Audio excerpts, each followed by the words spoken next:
Hello guys, কেমন আছো সবাই? চলে এলাম তোমাদের মাসে নতুন একটা ভিডিও নিয়ে। আজকে আমি তোমাদেরকে ফাঁকিবাজি ডিমের কোরমা বানানো শেখাবো। তো প্রথমে আমাদের 4টা ডিম লাগবে। গাইস, আমার ভিডিওর মাঝখানে মনে পড়ছে যে আমি কোনো এক্সারসাইজ পড়ি নাই, তাই একটা এক্সারসাইজ পরে রং করে নিলাম। তো এখন গাইস, আমরা পেঁয়াজগুলো সুন্দর করে ছিলে কুচি কুচি করে কেটে নিব। পেঁয়াজ কাটতে গেলেই চোখের অবস্থা একদম 12টা বেজে যায়। পেঁয়াজ কাটতে গেলে তুমি না চাইলেও তোমাকে কান্না করা লাগবে, কিন্তু এখন তো কিছু করার নাই, কারণ আমাকে হেল্প করার মতো এখন কেউ নাই। আমার আম্মু অসুস্থ, এখন যত কষ্ট হোক আমাকেই করা লাগবে। তো পেঁয়াজ কাটতে কাটতে বলে দে আমাদের ফাঁকিবাজি ডিমের কোরমা বানাতে কি কি ইনগ্রেডিয়েন্টস লাগবে। এখানে আমাদের তেমন কিছু লাগবে না, যে যে ইনগ্রেডিয়েন্টস গুলো লাগবে সেগুলো সবাই রান্নাঘরে থাকে। আপাতত 2টা পেঁয়াজ, 2 কোয়া রসুন এবং কিছু কাঁচামরিচ লাগছে, এবং ডিমটা আমরা আগেই সিদ্ধ হতে রেখে এসেছি। অবশেষে পেঁয়াজ কাটা শেষ হলো, এখন আমরা রসুনের মাঝখান থেকে কেটে নেব। রসুনটা কাটা শেষ হলে আমরা আস্তে ধীরে সবগুলো ঝালের মাঝখান থেকে কেটে নেব।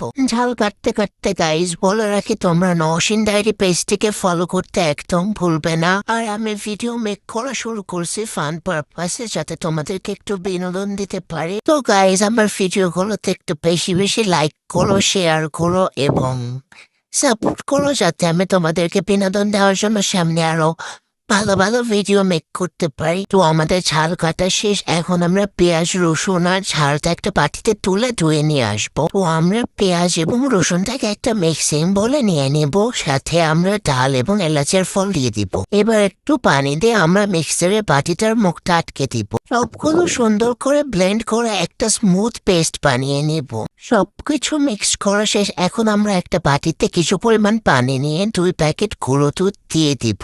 গুঁড়ো দুধ পানির ভিতর দেওয়া হয়ে গেলে এটা আমরা সুন্দর করে কাঁটা চামচ দিয়ে মিক্সড করে নেব, যাতে ভিতরে কোনো লাম্পস না থাকে। এবার আমরা গুঁড়ো দুধটাকে কিছু সময় জাল করে নেব, কয়েকটা বলক আসা পর্যন্ত। এবার আমরা চুলায় আরেকটা প্যান বসিয়ে নিয়ে কিছু পরিমাণ রান্নার তেল দিয়ে দিব। তেলটা গরম হয়ে গেলে আমরা এর ভিতরে বাটা মশলাটা দিয়ে দিব। এবার আমরা এর ভিতরে ধনিয়া গুঁড়ো, জিরে গুঁড়ো আর লবণ দিয়ে দিব। গাইস, তোমরা আমার চুলাটাকে ইগনোর করো, চুলাটার অবস্থা অনেক খারাপ। তো এখন আমরা চেরা কাঁচামরিচ আর কয়েক টুকরা তেঁতুল দিয়ে দেব। এবার আমরা মশলাটা সুন্দর করে নাড়াচাড়া করে একটু ভাজা ভাজা করে নেব। মশলাটা ভাজা ভাজা হয়ে গেলে আমরা এর ভিতরে কিছু পরিমাণ পানি অ্যাড করে মশলাটা সুন্দরভাবে কষিয়ে নেব।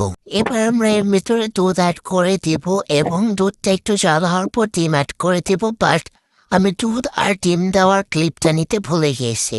ডিম অ্যাড করার পর গ্রেভিটাকে কিছুক্ষণ জাল করে ঘন করে নেব। তরকারিটা নামানোর আগে কিছু পরিমাণ চিনি দিয়ে নামিয়ে নেব। তো গাইস, তোমাদের অবশ্যই ভিডিওটা ভালো লেগেছে। আজকের মতো এই পর্যন্ত।